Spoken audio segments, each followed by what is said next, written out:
Welcome back. The next item on our plate is a perennial problem that the world has been facing, and it faces even today. It is the refugee problem. Every day when you turn on the news, you find some poor people are trying to cross into a country looking for refuge, looking for asylum, looking for a better place to start a new life.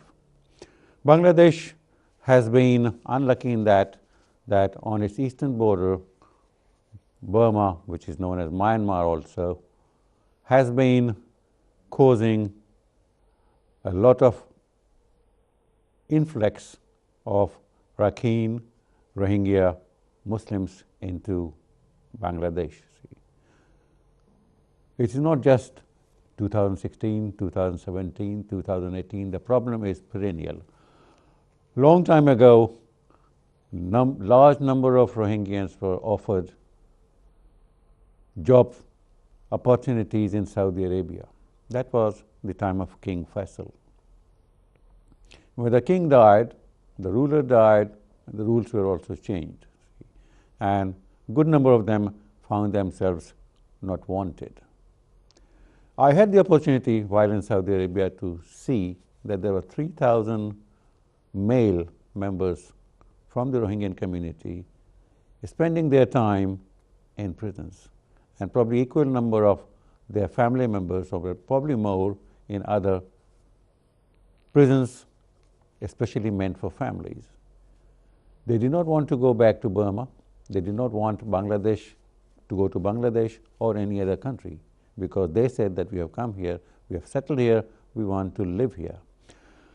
Going back to the problem that was created at the end of 2017, thousands and thousands, and that was hundreds of thousands of Rohingyans were sent to Bangladesh. Bangladesh, being a small country, cannot cope with such influx, because you just accepting refugees is not enough. You have to provide them with the facilities, a minimum standard of life. And Bangladesh has done very well by organizing their camps and providing with the daily facilities like rationing, shelter, medical facilities. We had on our show Hua Win, the head of Burmese Human Rights Network, and let us see what he had to say about such problems.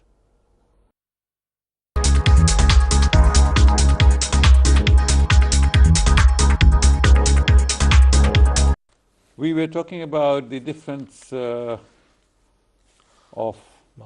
classes in Buddhism in Burma, and my guest mentioned a word Mabata, yes. Right?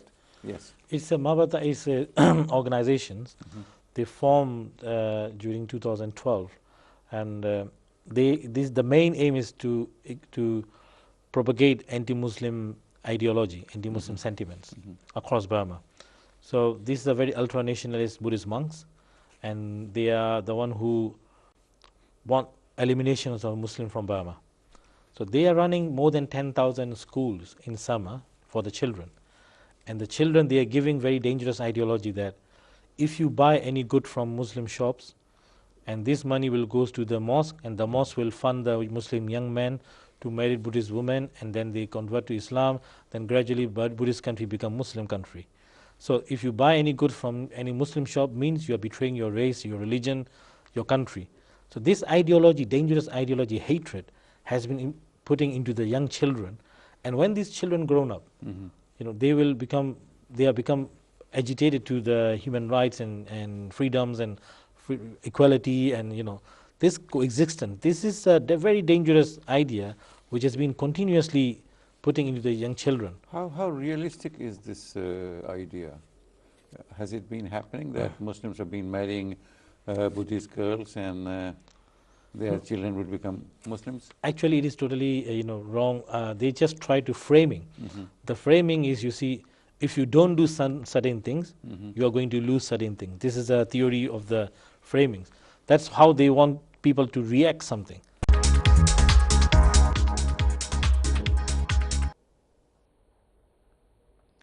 Well, call it sympathy fatigue or whatever. The world is suffering from an inertia. People want to help, but then these problems keep coming up here and there and here. Now, our next guest was a gentleman, a young gentleman, who is spending his time trying to develop a hypersonic vehicle that will not heat up. We have all been, since our childhood, been enamored by the celestial bodies, whether it was Moon, Pluto, Saturn, and beyond. Recently, NASA sent a probe, a vehicle, billions of miles away to send us a picture of Thule that has also been known as a space snowman because it looks like that. When I asked my guest about what's happening about Moon, because people seem to have forgotten, he wanted to say that to send a spacecraft to the Moon, you need a very big aircraft, see, and we don't have one. While we were talking about it, it seemed that China was sitting on that kind of a spacecraft, and they had something in their mind. They were over the Moon when they reached the other side of unexplored planet, the Moon. Well, let us see what Mr. Saad, a Bangladeshi young man, a research scholar at Oxford University, had to say about our questions.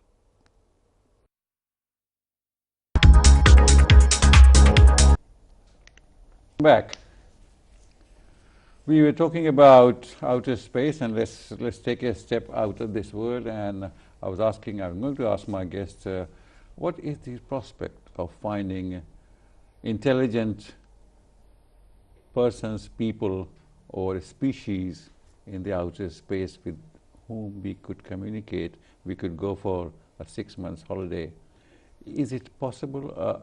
He thinks it is, because we are improving things. Like I'm from motor cars, now we have aeroplanes, so things are improving. But how long will it take? And is there any possibility? Have we done any homework on that? Well, I think that's a question that nobody can answer with certainty. So it's still going to be whether you believe or not. And I always like to wake up to an exciting future. So I would love to believe that. And I think there is a probability, we can't say. But that is going to require time. We need more time before we can actually do that. And obviously there is a probability that they might visit us. I mean, this is something that we can't really say, but one would like to believe that, I think. We often read about these flying saucers, yes, or UFOs. Is that there's any scientific, fact or evidence, or is just a hearsay? As far as I know, I don't have any good reason to believe that those are visitors from outside, but we don't know, and probably I don't know if someone has sighted some of them, or maybe met some of them, but I don't think so. It's like Loch Ness. Nobody has seen, but people want to see. Yes, and you know, people want to believe things like that as well. Yes. So it's not. I think scientifically we can't really justify that at all, as far as I know. But there are strange lights seen on certain nights. People say that somebody disappeared from their village and never came back, and lifted by a flying saucer. Yes, yes. Well, there is also, I think, bits which are part of superstitions as well. So you'll always have these stories, and I think that's also funny.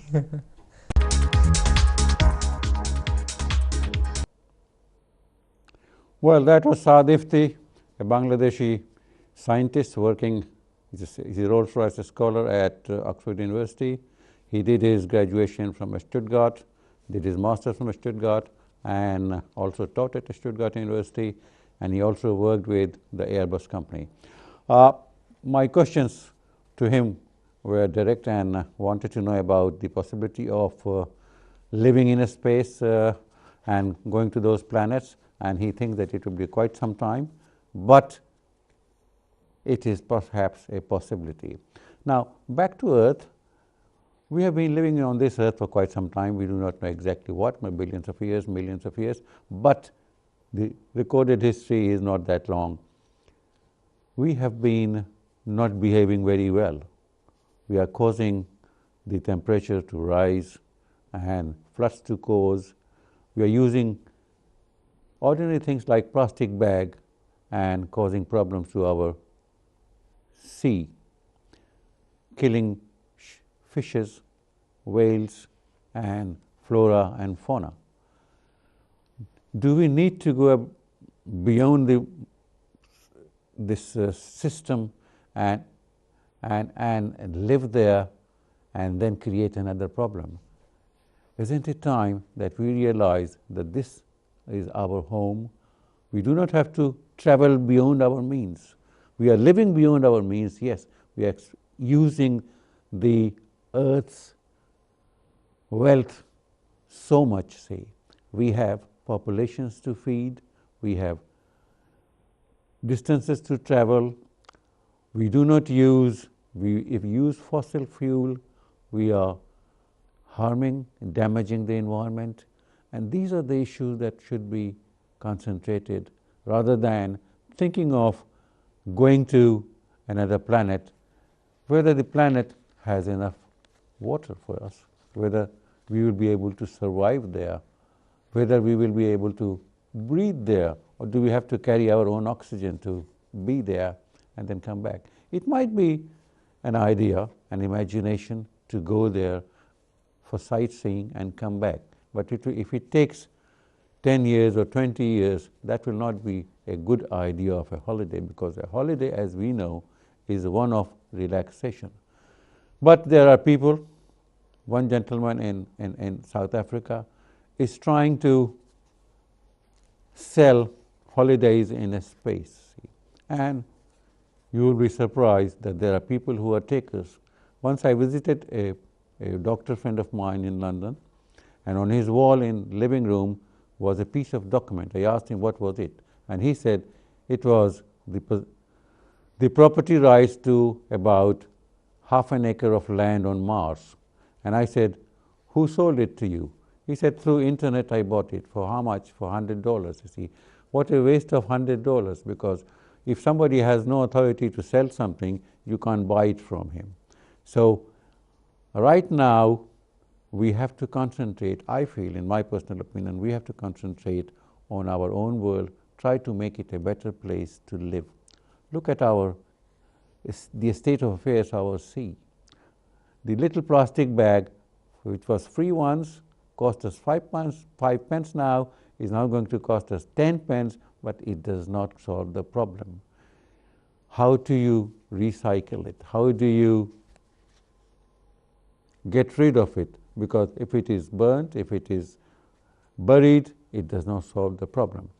For probably one day, all these imaginations will come true, and we will have a better world and probably better communication skills, peace, and probably better vehicles that can take us to moon and bring us back safe, take us to Thule and have fun with the snowman in space. Until then, we hope that we have to try to make our world a much better place to live for us and our next generations. Thank you very much for being with us. That was the year that was, and what a year it was. Let us hope that 2019 is a better year and brings us closer to the peace, closer to our ideals. See you sometime next week. Take care.